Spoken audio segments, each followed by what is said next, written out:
نصير ثم الصلاة والسلام على البشير النذير والسراج المنير وعلى أهل بيته الطيبين الطاهرين وصحبه المنتجبين.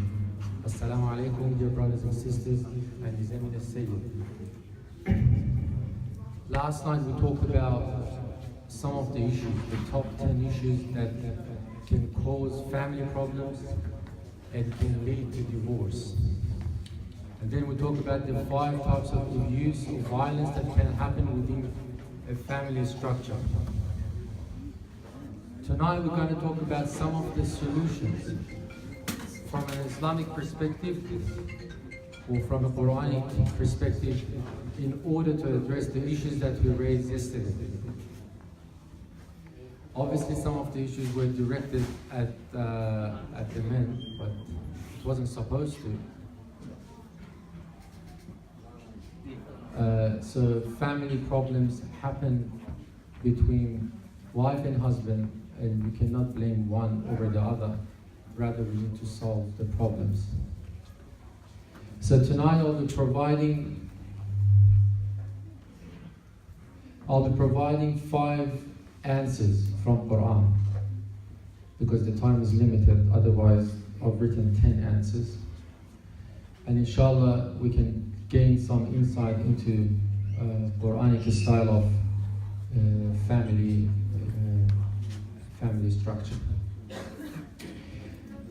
So the following verse is going to be the backbone of tonight's speech. أعوذ بالله من الشيطان الرجيم ومن آياته أن خلق لكم من أنفسكم أزواجا لتسكنوا إليها وجعل بينكم مودة ورحمة. And from amongst His signs is that He created from you your spouse, your partner, in order to find tranquility and peace. And He put between you love and affection and mercy. So the first issue that we may mention is the concept of as-sukun, the tranquility. House or family should be the center of tranquility, peacefulness, where you can go back and find yourself at ease, where the pains and the concerns and the stress that you have during the day is gone away by going back to family, seeing your spouse, seeing your wife, seeing your husband, seeing your kids.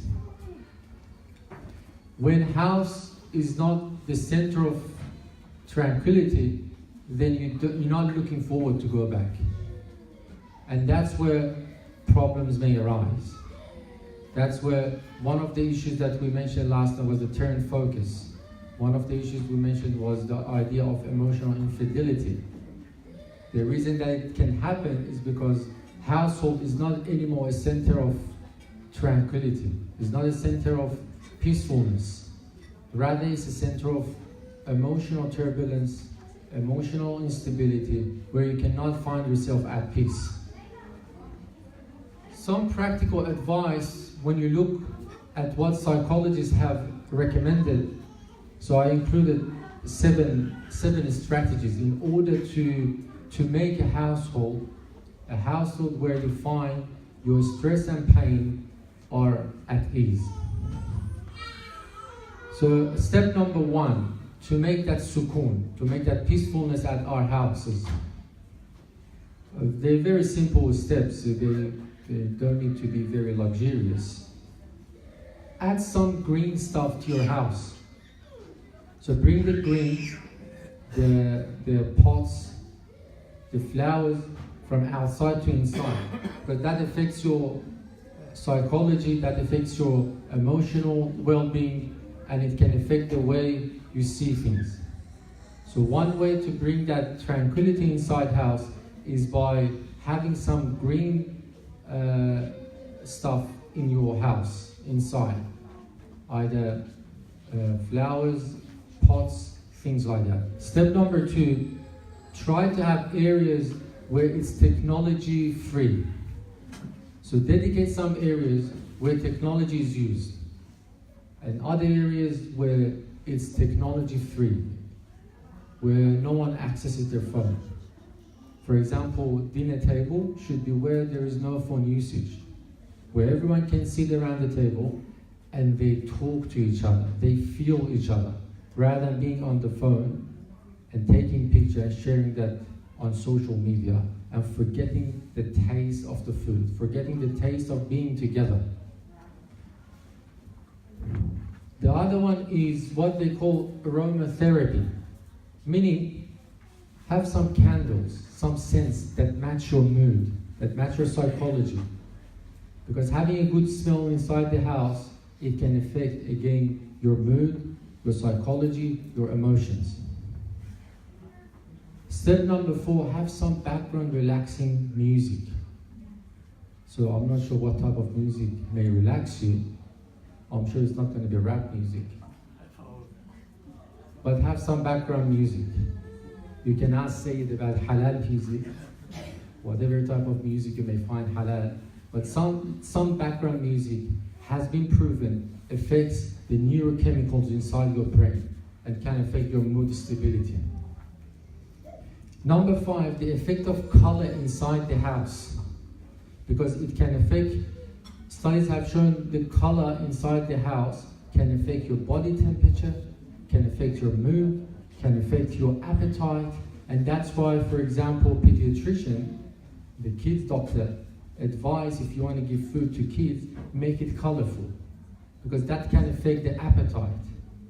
Colors around the house, the pictures, the posters, whatever you have, that can affect your mood as well. Number 6, try to have some positive vibes around the house. Either photos that can bring good memories, such as your wedding photos. Usually weddings are so stressful, people may not find positive vibes with it. Or some items that can bring good memory from childhood. Put it around the house that can give positive vibe and can bring that sukoon, that tranquility inside the house. And number 7, dress nicely for each other, both males and females. Because a nice dress code can attract your spouse, can cause that emotional attachment. And try to use those makeup inside house. I'm not sure if you want to use it outside the house, but use it inside the house. And when I was looking at the statistics, according to the statistics, usually every lady in Western world has at least 40 makeup items. So 40 is a big number. So use some of them inside the house. And obviously the men, when you come back from work, it's easy, 5 minutes shower, put on a nice dress code. That can cause that sukoon, that tranquility, that attraction between the two. So that's number 1. One solution to the 10 issues we mentioned last night is the idea of a sukoon, peacefulness, tranquility, we may achieve through such simple steps. Now, Quran continues to say that وَجَعَلَ بَيْنَكُمْ مَوَدَّةً. Now, He put love between you. A life starts with love. It is impossible for 2 people to come together from 2 different backgrounds, from 2 different families, and live together, except there is love between them. And they sacrifice for each other. They go out of their own ways. And that's not possible except with love. Now, when we look into philosophy, there are 8 different types of love. We're not going to have a love session tonight, but maybe another session we cover the 8 different types of love, because it's important to know where we are at and how we feel.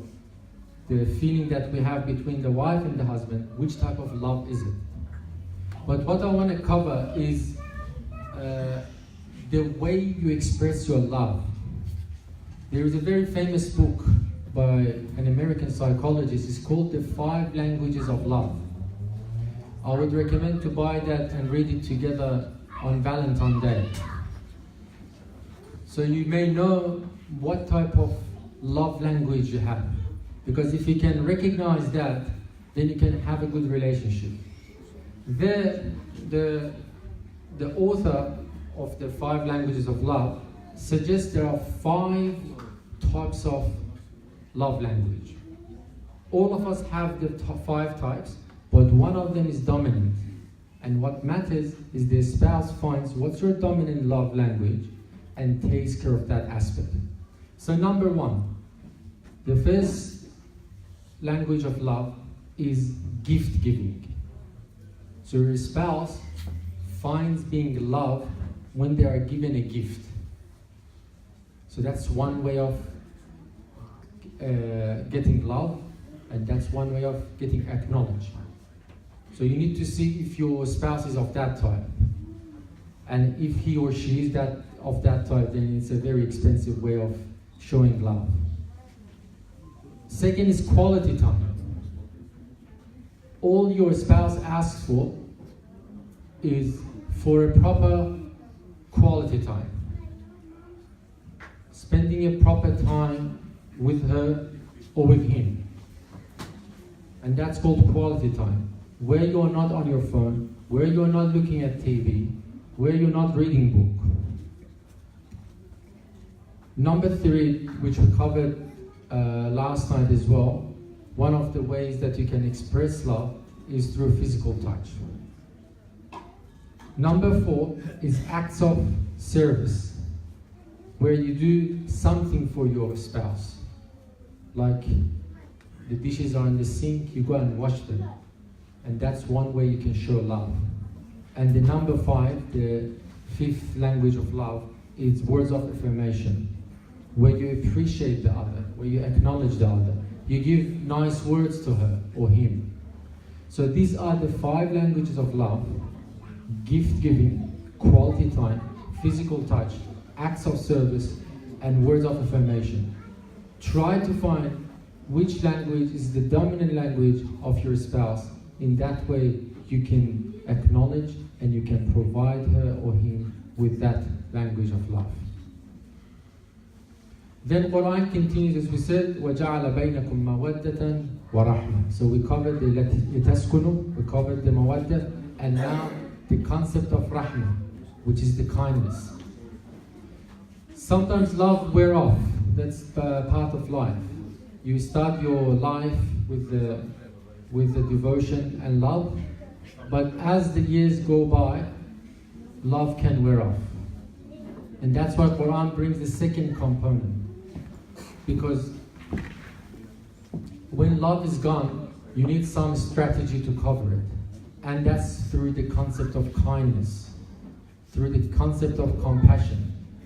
God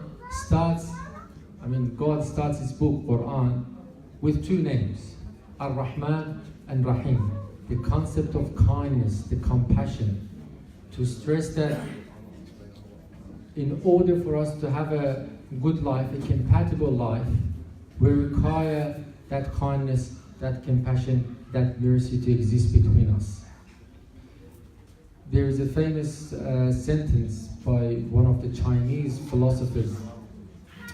He said that kindness in words creates confidence. So when you're kind to someone and you give them nice words, you build confidence in them, especially with kids. You tell them, well done, you did a good job. You build confidence in them. Kindness in thinking creates profoundness. And kindness in feeling creates love.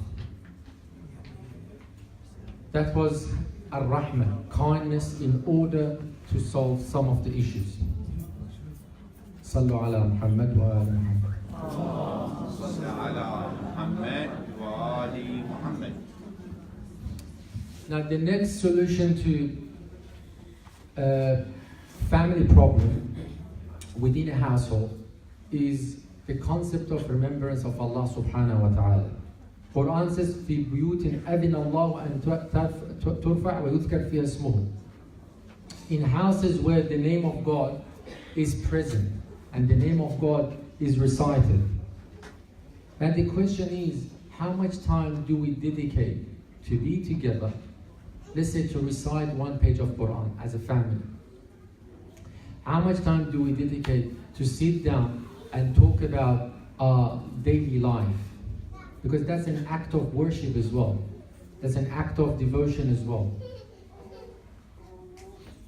In another verse, Quran says, وَاذْكُرْنَ مَا يُتْلَى فِي بُيُوتِكُنَّ من آيات الله والحكمة, where wisdom is discussed, where rationality is discussed.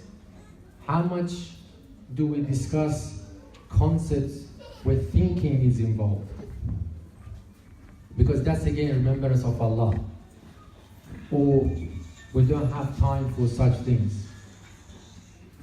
So that's another concept we may use, remembrance of Allah, in order to bring the family together. Number 4, being responsible for each other. Quran says, وَأْمُرْ أَهْلَكَ بِالصَّلَاةِ or قُوا أَنفُسَكُمْ وَأَهْلِيكُمْ. In a way, we need to care for one another if one of us does something wrong, a mistake. Someone is off the track. We need to remind him or her in order to fix that mistake. But obviously reminding is not through criticism, through destruction of the other person's emotions and feelings, rather through nice words, a good approach to the other. For example, first few nights I asked the kids when I was teaching them to write your top 3 concerns that you have in life, at school, with other friends, at home. And nearly all of them mentioned getting bullied at school. How much time do you spend with your kids to see what they are going through? How close are we to our kids to see what they are experiencing? And can we be so close to them that they open up to us and tell us everything? Because such things should be shared with the family. But when the family is not trusted by the kids, they're not going to open up to you. And getting bullied is not something simple, because that affects their emotions, that affects their psychology, that affects their development, that affects their growth. And they're going to grow up with the sense of being suppressed and oppressed. And that affects their future. And lastly, cooperation at home. We need to help each other. We always, and I'm sure all of you know, the stories about Imam Ali alayhi salam and Fatima al-Zahra salamullah alayha, that how they shared the chores at home and the responsibilities at home in order to fulfill the house duties. We know that Imam Ali used to come home and he used to take some responsibilities to do, for example, the bakery. Fatima al-Zahra salamullah alayha does the taking care of the kids or washing. So sharing, the concept of sharing the responsibilities together, the cooperation, because that creates again that concept of kindness, that concept of love between the two or between the family members.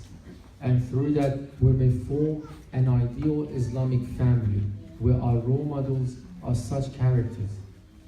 Prophet, his wife Khadija, Imam Ali, his wife Fatima al-Zahra, Zainab salamullah alayha. They are our role models who applied such concepts. So to summarize, yesterday we mentioned 10 issues and we mentioned the 5 types of abuse. Tonight we provided some solutions. One was make your household a center of peacefulness and tranquility. We provided some steps.